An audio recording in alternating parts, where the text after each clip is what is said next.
Hey, what's up, guys? On this episode of the Foresight Podcast, I actually get to spend a little, well, it's not just me. It's me and Lamar Harris, aka DJ Nooney, aka the producer of the show, aka the super producer. A lot of AKAs. Anyway, we get to spend a lot of time with a living creative legend, basically. So without further ado, let's get into the episode and let's have a good conversation with the lovely and talented Cy Smith. Let's go.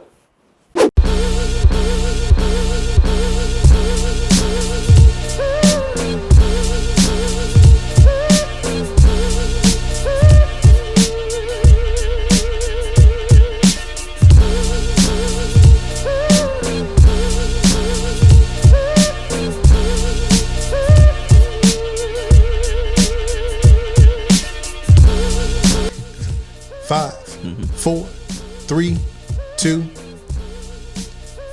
You are good at that, though. I just want you to know that it's a skill amongst skills. So many skills. I gotta stop messing with him about that. Welcome, everybody. Welcome to the Foresight Podcast. My name is David Gordon, and I am your host. I'm also known on the internets as @DKG72. That's my screen name on Instagram and YouTube and the Twitters and all that good stuff. And got a special show for you guys today, a special pod. I'm really excited about this guest. She's just an amazing human being. I was looking at her accolades and I was just like, wow, all the time with stars in my eyes, like star eyes. So before we get started, excuse me, before we get started, let's do the usual house cleaning. First off, I want to say shout outs and thank yous to all of our fans and listeners, yes. All 4, 5, 6, 1,000 of you, wherever you are. Thank you guys so much. I would also just like to thank the person that helped put this podcast together, and of course the person that is producing our show, super producer Lamar Harris, who's fidgeting with cameras and stuff. He's doing his Lamar Harris stuff. Say hi to the camera, Lamar. That's me with 10 jobs. Lamar has 10 jobs. Yes, he does. We all have 10 jobs. We do a lot of juggling. Yes, we do. So, and for today's show, we have someone with way more accolades than I've ever even thought to collect in my life.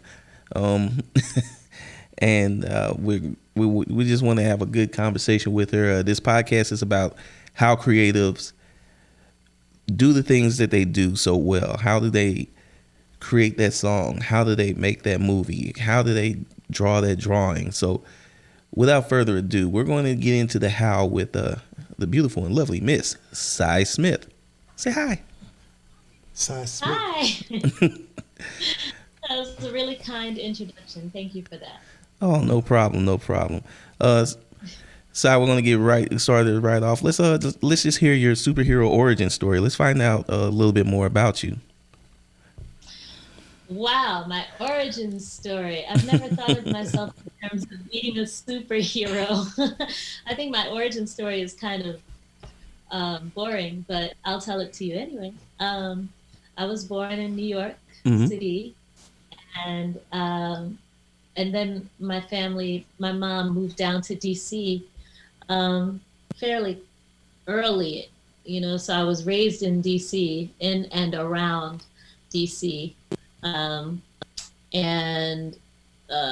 Shoot, what do you want to know? Like, I was one of those kids that always loved music. I've never really, I don't remember any time in my life when I didn't have a peculiar attraction to music. It was deeper than most of my friends, from a very young age. And I've always been sort of the family performer, not the family singer, but the performer. I was always the person in the family who would get up and tell jokes or imitate other people in the family.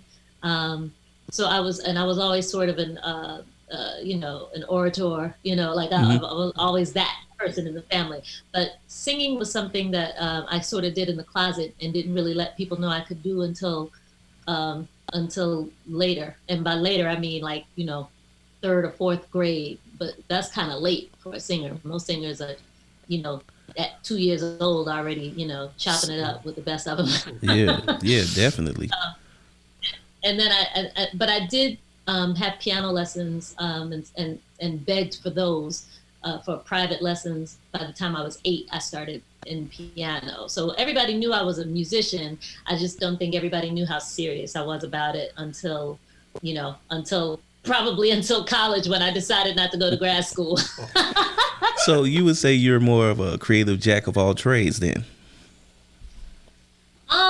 I don't know that I would call myself a jack of all trades. What I am is a person who loves telling stories, and however I have a vehicle to tell stories, I'll use it. So whether that's as a singer, or whether that's as a songwriter, or whether that's as an actor, however I can tell a story, I'm going to tell it.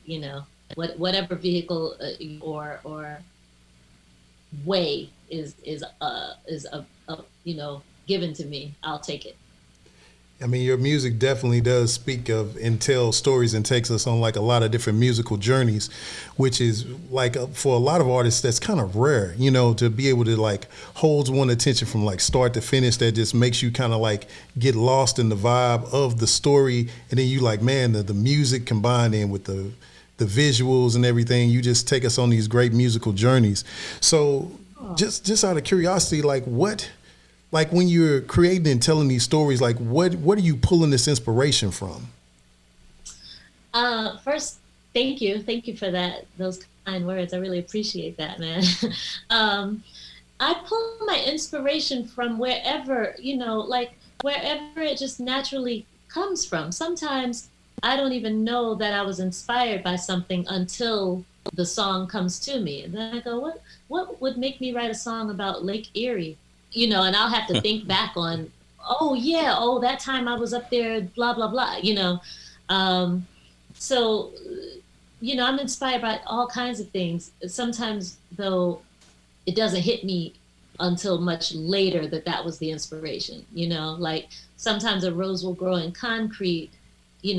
I hadn't thought of the Tupac book for years, but obviously, his words and Maya Angelou, those words inspired me, but I hadn't read them for years, So I think just sort of being brought up in a home that was full of art and full of books and full of, all of those. My mother really had me reading a lot of books, and she really had me reading like Sonia Sanchez and Nikki Giovanni and The Last Poets at a very young age, I've always been into words and just language, and fell in love with that at a really young age, So yeah, I'm inspired by all of those things, and just sometimes just inspired by analogies and the relationships between things that aren't necessarily people, but just things in nature, like the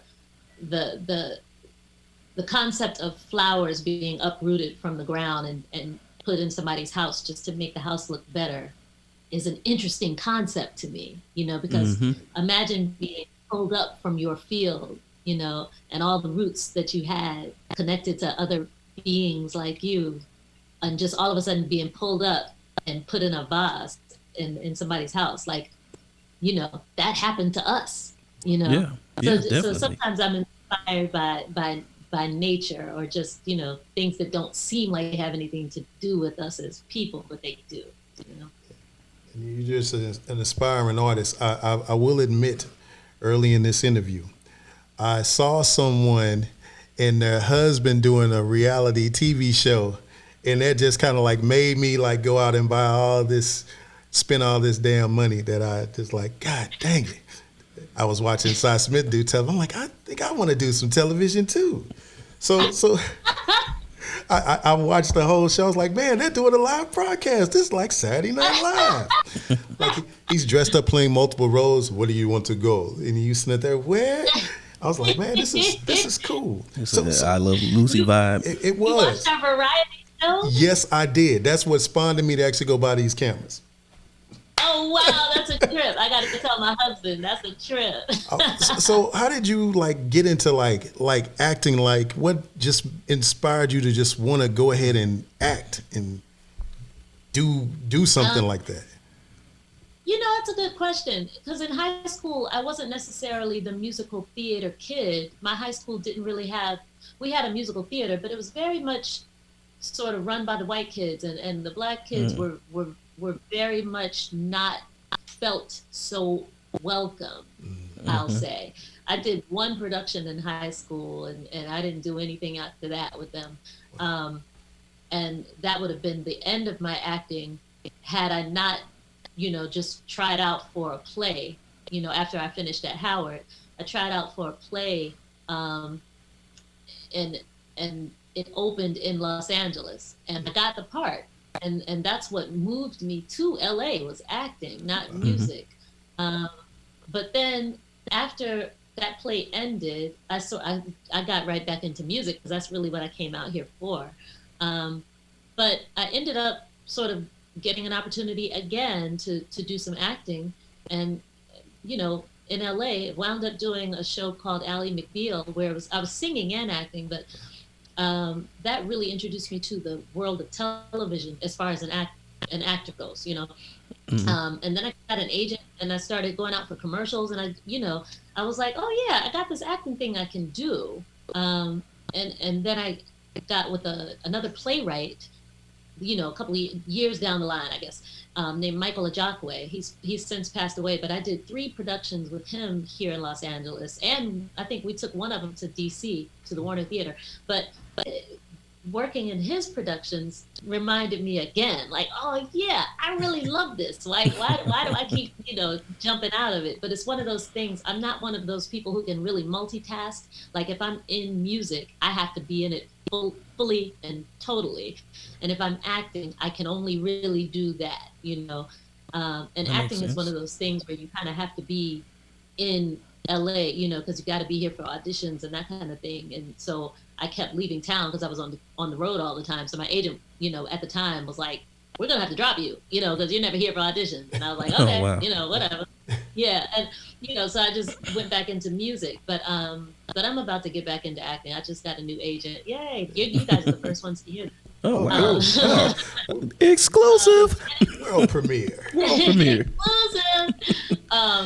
And being married to an actor and a director has reminded me how much I really love acting, because we sit around and talk about this kind of stuff all day, you know, breaking down scripts, and you know, and I help him with his auditions, and you saw the variety show, you know, that's he writes all those sketches, and you know, we just do them and we have a good time, and yeah, it's just one of those things. I'm always like, in the back of my head, like, yeah, I don't know. I think I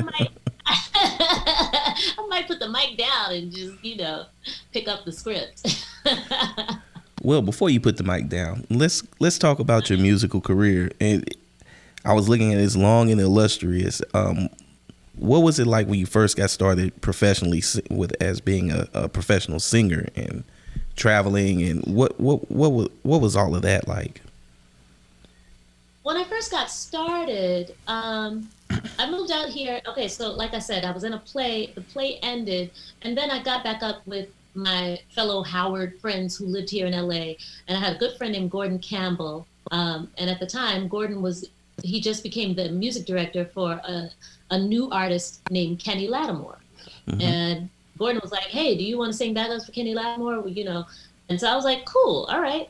And so I got the gig. And that was my very first tour, you know, and it was dope because everybody in the band, I mean, you guys would know who they are now, but, you know, back then they were all new to me, you know, and it was like the best band experience. Everybody treated me like a little sister. There wasn't a whole bunch of shenanigans going on. Kenny Lattimore is a gentleman. So, you know, it kind of goes from the top down, you know, and I learned, you know, very early on how things should be, you know, and from that experience, I think I always sort of, went to situations that were excellent and demanded excellence, So after Kenny, I got the opportunity to audition for Whitney Houston, and it wasn't like something I had planned. I was really just picking up my girlfriend from her audition, and she was like, "Hey, Ricky, you should hear Psy. She's dope too."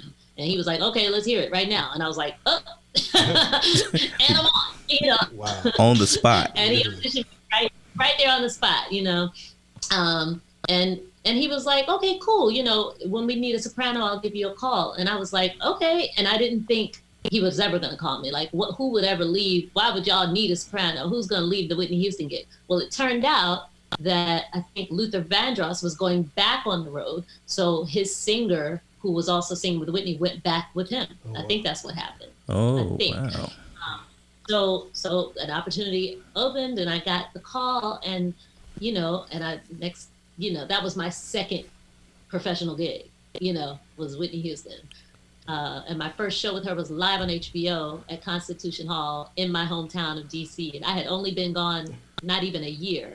And here I am coming back home singing with Whitney Houston. So it was like a victory lap for me, Well, that's a victory lap. Yeah. That's a definite victory lap. It was definitely a victory lap. But being able to work with musicians, I've always sort of considered myself a part of the band anyway. It was never my intention to come out here and be a recording artist. I played in a go-go band and I sang in an a cappella group, and I was never really like the lead singer. Like, that wasn't my bag, So I learned a lot from the band experiences, and I sort of became really good friends with Paul Jackson Jr. and Herman Jackson and Ricky Minor and Michael Baker and, all of those guys. Like, I became friends with the Cats because that's who I wanted to be, right. And the recording artist part happened really only because my songwriting demo that I was trying to pass around and get people to hear for my songwriting so I could get a publishing deal, everybody thought that was like a recording artist demo. And that's how I kind of got roped into the recording artist thing. But wow. That wasn't my intention at first at all. I mean, even a lot of people don't realize that you actually like play too. I noticed when you came here to St. Louis, we were sitting in the rehearsal, and Bud, the bass player, Charles, has a great ear, and you started calling out them notes, and he was like, "Oh, like she played those." Yeah, she played. And even on your last album, you actually like played like and did actually some of the producing of some of the songs on the album and stuff. I produced the whole album, yeah. That is correct. Oh, wow.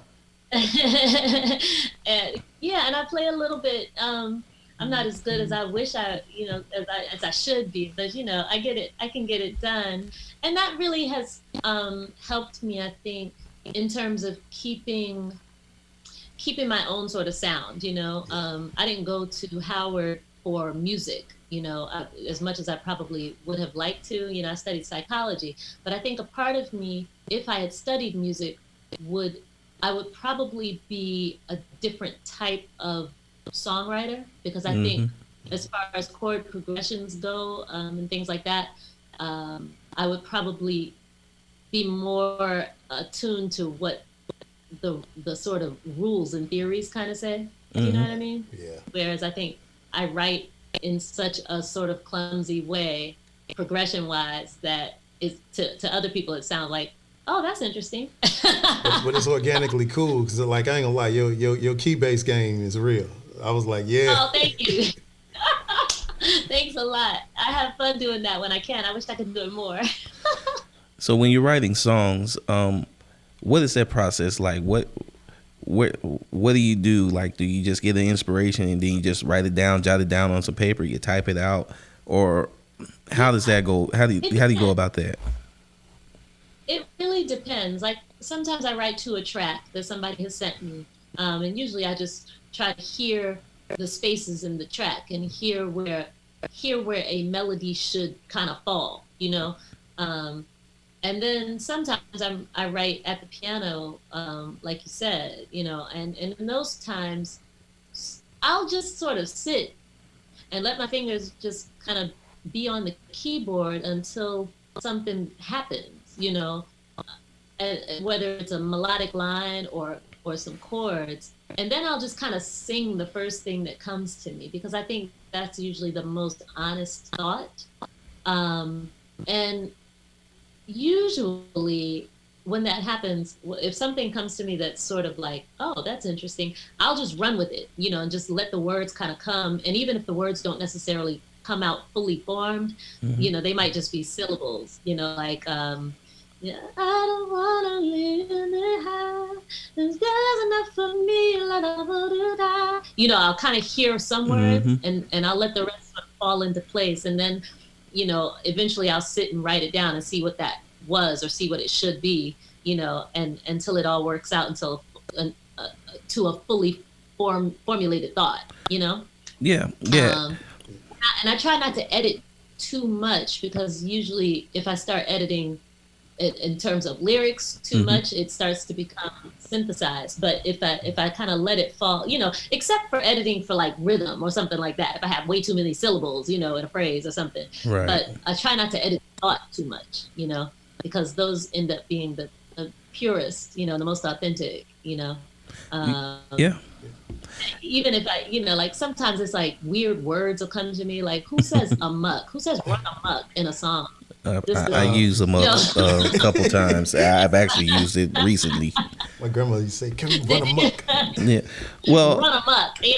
well, the funny thing about it is, I kind of feel where you're coming from, because as a writer of science fiction and stories, I and Lamar just saw me. I literally just was sitting and just letting my hands sit on the keyboard. So one, it's just great that it's somebody else that does that, and now I don't feel like I'm crazy. And two, just kind of getting that flow, that train of thought going. That's kind of one of those things that I think is really amazing about the writing process. What are some other things that you enjoy about the writing process, as far as being a songwriter and a lyricist? Finishing it. That's important. Oh boy, as a writer, yeah.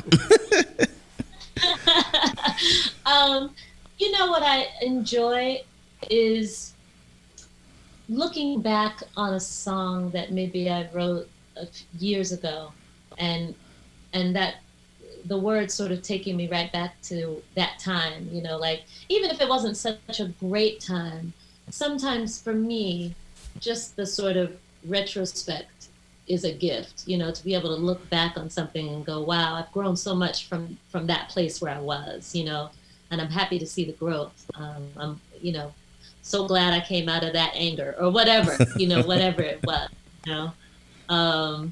So I think that's, for me, that's my favorite part. I mean, and I also love, you know, if by chance I have a lyric that to me is kind of clever or really great, you know, use of alliteration or something, you know, I love that. I love listening to things like that, because I just love words and I love language, you know. Definitely.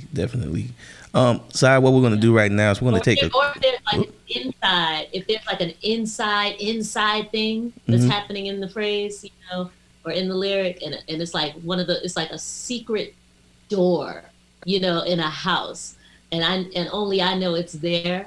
I love that too, you know, like when I just have something really inside and it's like, you know, only I'll know that.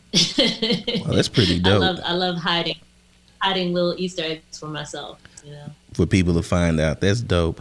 What we're going to do right now is we're going to take a quick break. We're going to pay some bills, and we're going to get back and we're going to talk to you a little bit more about the creative process and just finding out what do you have in store for us and in the future and things like that.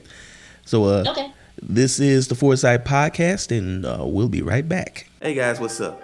DKG72 here, better known as David Gordon. Now, you know, at the end of every video, in every vlog, in every podcast, I'm asking you guys to go over to Patreon, choose a tier, click the link in the description below, all that good stuff. The reason I'm asking you to do that is because Patreon is one of the ways that can help support the studio and allow us to create the magical content that we do as far as vlogs, special videos, podcasts, everything. Let's spice things up a little bit. I'm going to add a new tier. The new tier is going to be $15. What are you going to get with the $15 tier? Well, you're going to get all the rewards that come with the tiers below, which would be the $10 and $5 tier. And you're also going to get a brand new perk. How about this, guys? Pay $15 a month, support the channel, and you'll get the Foresight Podcast 1 week ahead of time, every week moving forward. So that means if we're interviewing somebody for next week, you're going to get that this week. So everybody, head on over to Patreon, DKG72 Comics. The link will be in the description below as always. Choose that $15 tier or the $20 tier and above, and you'll be able to get the Foresight Podcast 1 week ahead of time, moving forward, starting next week. All right, guys, it's your boy DKG72, and I'm out. 5, 4, 3, 2.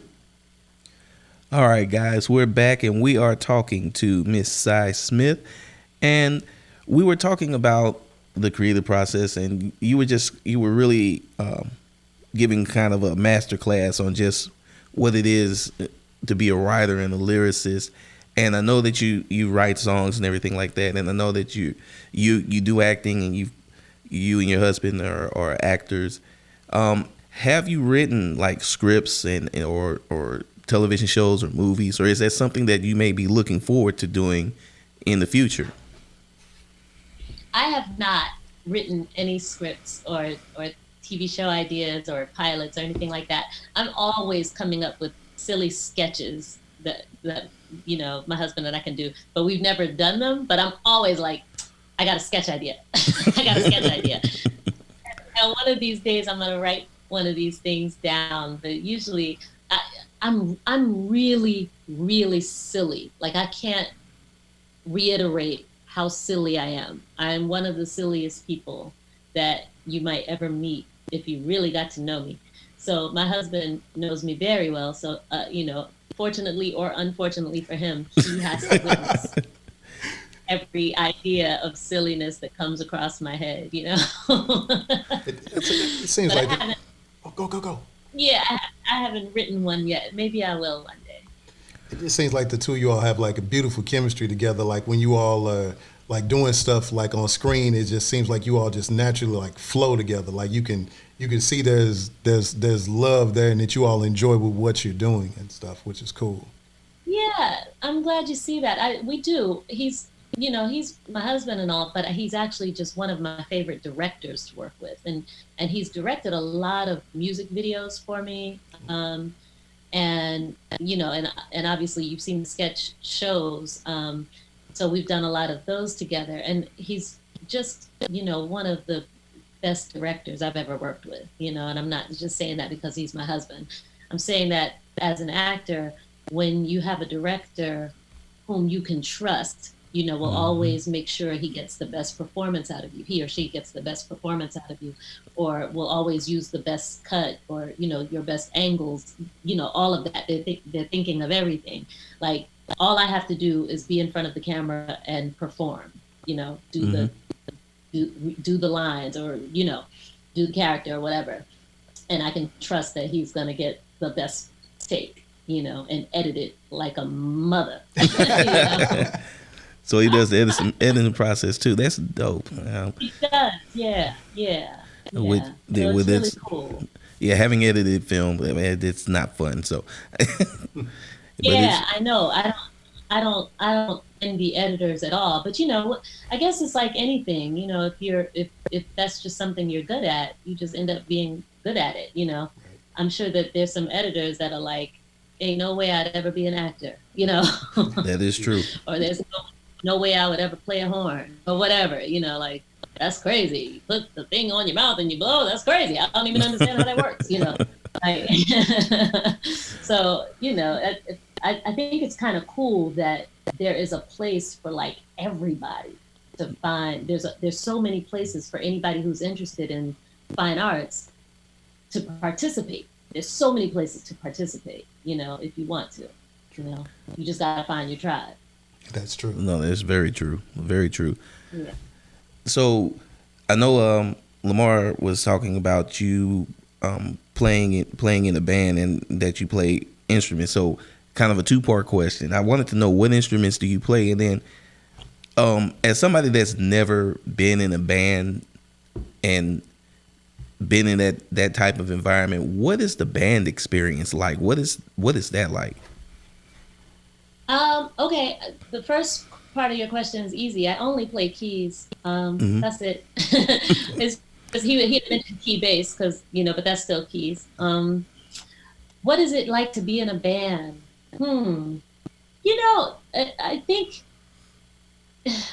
it's very much like having a crew of friends, especially if you are a band who has played together a lot, and for a few years, together. It's like having a crew of friends that you had when you were a kid on the playground, and all of you get along, and sometimes a couple of you get along better than the other couple, and sometimes a couple of y'all fight, and but usually y'all all just come to the playground and throw the football around, and it's a really good time. Like, that's what it's like, as you get older, when you become an adult, you watch your friends have kids, and you watch each other get married, and so there's that part of the experience too. But it's also like the band is only as good as the weakest person in the band, So everybody is really, the goal is for everybody to be shown in their best light, because nobody's going to be like, I shouldn't say nobody, but if the band is whack, usually it's because one person is whack. You know what I mean? But nobody's going to be like, that triangle player really didn't know what they were doing. They're gonna be like, that band was whack. So, you're just trying to, everybody in the band is usually trying to make each other great, and make sure, each other sounds great. And that's been my experience for the most part.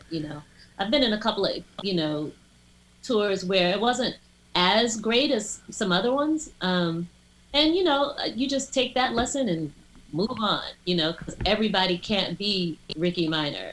Right. Everybody can't be, everybody can't be that very top thing. Everybody can't be Michelle Ndegeocello. You know what I mean? Right. Everybody can't be DJ Quick, for that matter. Quick. One of my favorite DJs. One of my favorite producers, I should say. Yeah.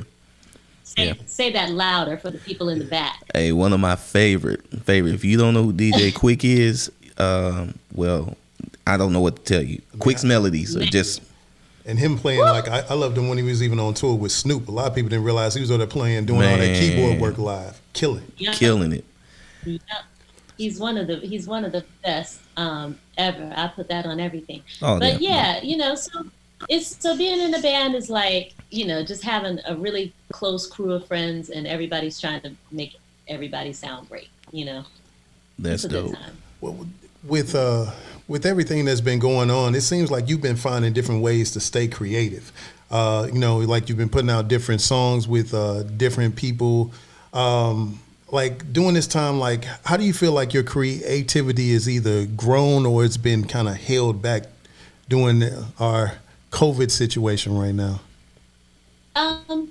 It's been interesting. Lamar, like, I go through phases where I'm really like, I want to go upstairs and record, because I usually do my recording upstairs. I'm going to go upstairs and record. I'm going to do this. I'm going to do that. And then I go through phases where I just don't want to do anything. And I'll say to my husband, I want to have a lazy day today. I don't feel like creating, and that might last, a week. It just, for me, it just goes through phases. And I think at first, when the pandemic first happened, I was very much put off, because I'm so used to being on the road, and I'm so used to working, and I'm so used to being on stage, and I'm the hardest working, this, that, and the other, and I'm so used to hearing that from other people that I had put my own self-worth in my level of productivity, And when I couldn't produce the way I want to produce and the way I'm used to producing, I started thinking there was something wrong with me, But by June or July, I had sort of gotten into the swing of saying, you know what, you are not the sum of all the things you do. Stop putting your self-worth into that. Like, my value is not my work. My value is who I am as a person, being a good person, and everything else can come later. You know what I mean? And once I did that, I think I was able to sort of freely think about different ways to create. Like, I don't normally record myself. Well, I didn't before the pandemic, but now I do.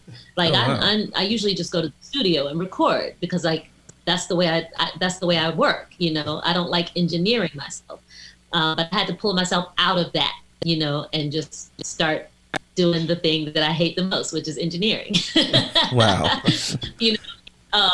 And then I pulled my Fender Rhodes down from upstairs down here to the great room just so I could practice more. And then, I was sort of freeballing with my husband, just ideas. And, I was like, it would be nice to maybe do some performances in the backyard. I miss putting on my dresses, and just performing. So we were like, okay, let's do something and we'll call it Gowns in the Garden.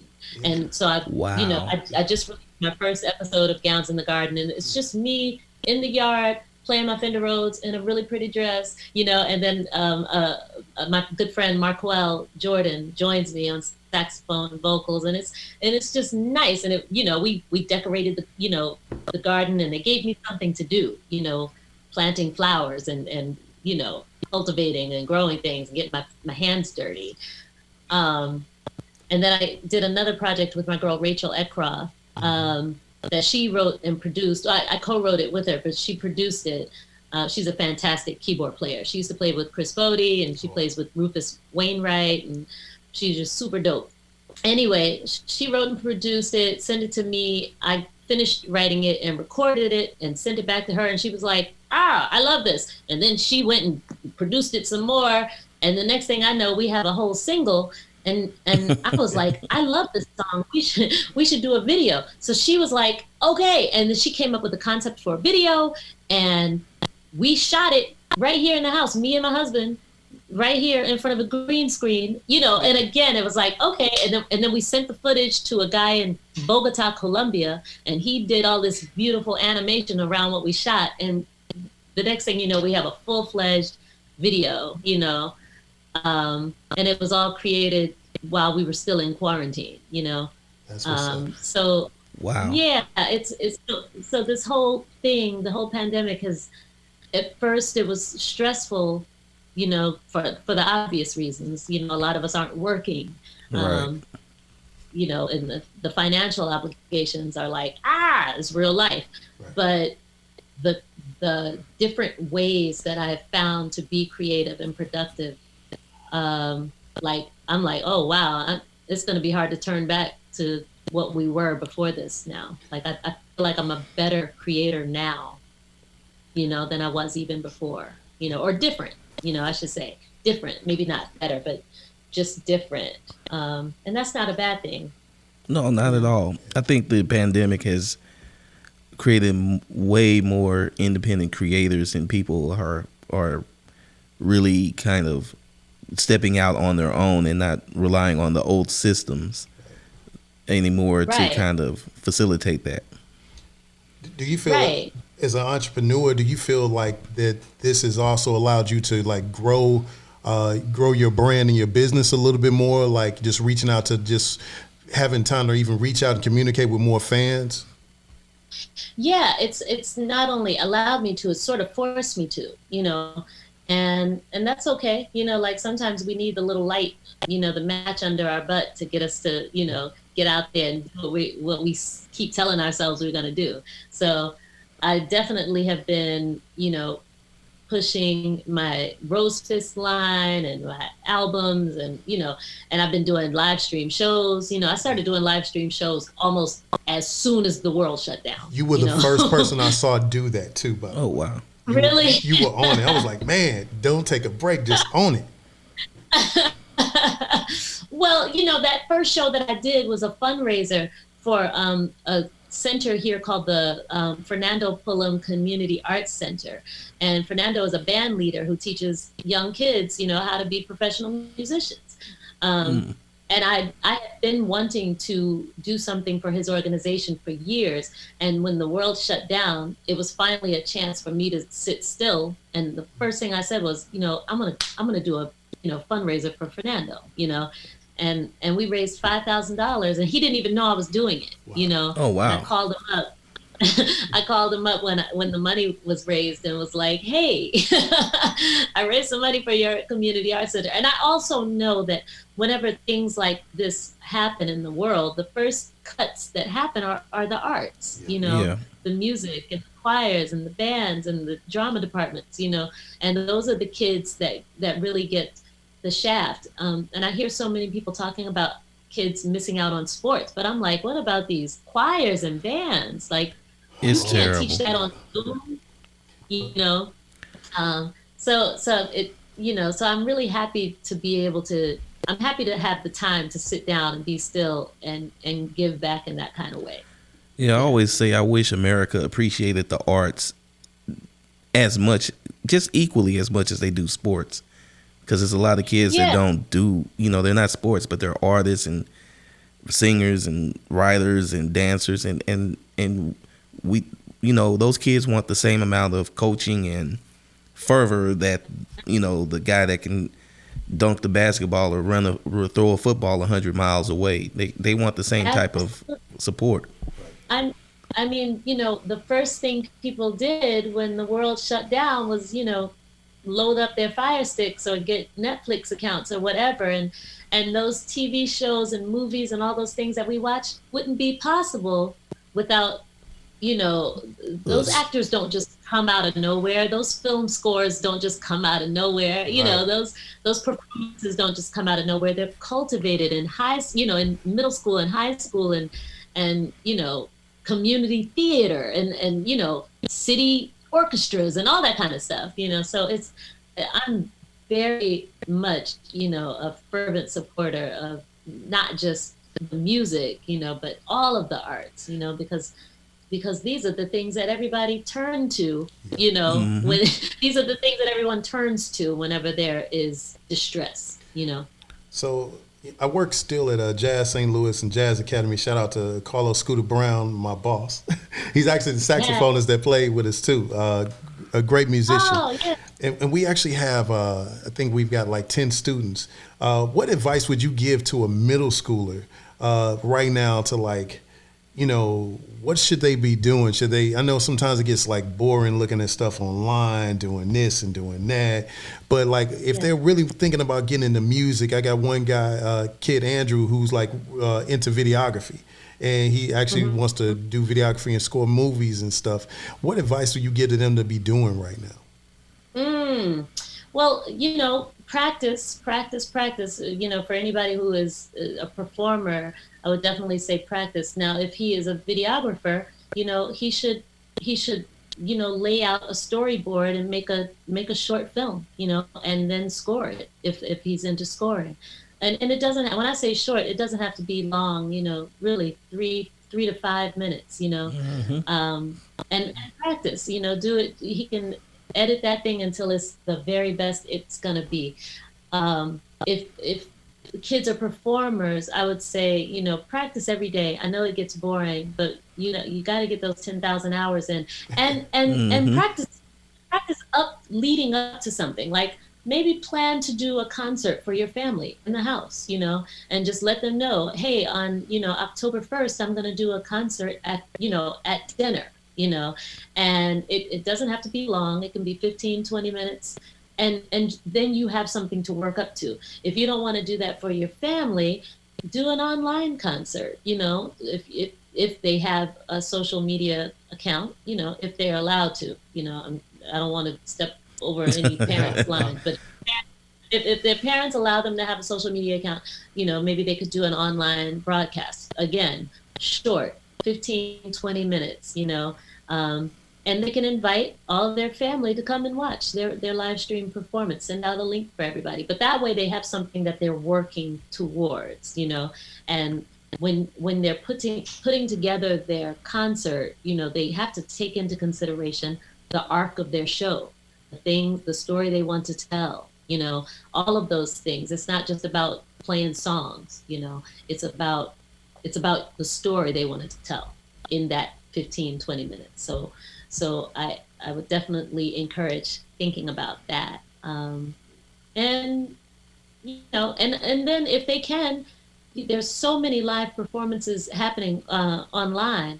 I would definitely encourage them to check out, the other orchestras around the world that are doing shows, join some mailing lists for, not just places or things happening in St. Louis, but cities that they might want to move to later in life, Berlin, Amsterdam, whatever. The world is open to everybody right now, even though we're not allowed to go anywhere. Right. It's weird how that works, but online the world is open for everybody, and I would definitely encourage them to check out some of the live performances offered by different orchestras around the world, different operas, different jazz clubs, all of them. Yeah. Sound advice. Sound advice. Well, Sai, once again, we'd like to just thank you for coming on to the show and spending some time with us and dropping some bars, and you gave us a little melody. I mean, this was first for the podcast right here. This might take us to the top of the world. Top of the world, Mom. We made it. We made it.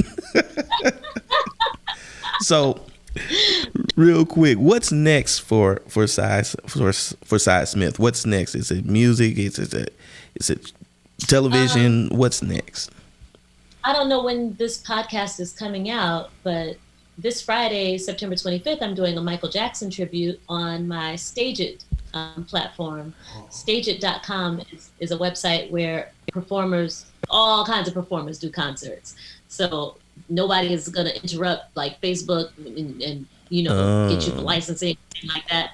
This is where musicians go to perform. So Stageit.com. And if your listeners miss my performance there, they can still follow me there, and that way they'll know when I'm going to perform there again, because this is like my third show there.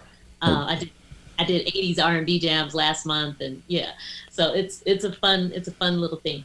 And then I think either October 9th or 10th, I'm going to be doing a live stream show with my DC trio from Baltimore. And again, cool. You guys are the first ones to hear about this. I haven't even exclusive. Exclusive. Is it go-go music? Go-go? It won't be, but I don't really know what the show is going to be yet. I haven't figured it out. Like I was thinking about, because I'm doing a Michael Jackson tribute on Friday, I was thinking maybe I'll do my Janet show. I do a jazz tribute to Janet Jackson. Really? That's insane. Wow. I want to go. And I haven't done it in a while.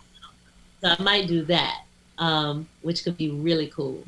And let's see what else. And I got some new music with my man Zoe. I don't know when we're going to release it, but I think we're going to release it before the end of the year. So we'll see. That's cool. Well, that's dope. Those good people. This podcast actually will actually be we'll miss the Stageit performance.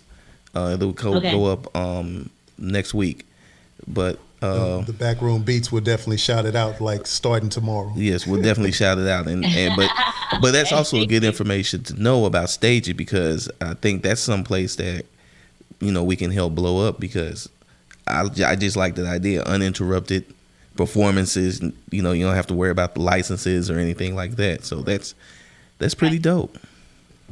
It's pretty dope, and you sell tickets there just like you would anywhere, and you can create the size of your venue, you can choose your capacity, all of that good stuff. And then people in the venue, once they come to your show, they leave tips, like whenever you hit them notes that they like, So it's a lot of fun. You can interact with your audience, and it's really a good time. That's cool. Well, that sounds dope. Well, Sai, once again, we want to thank you for coming on to the show. Yes.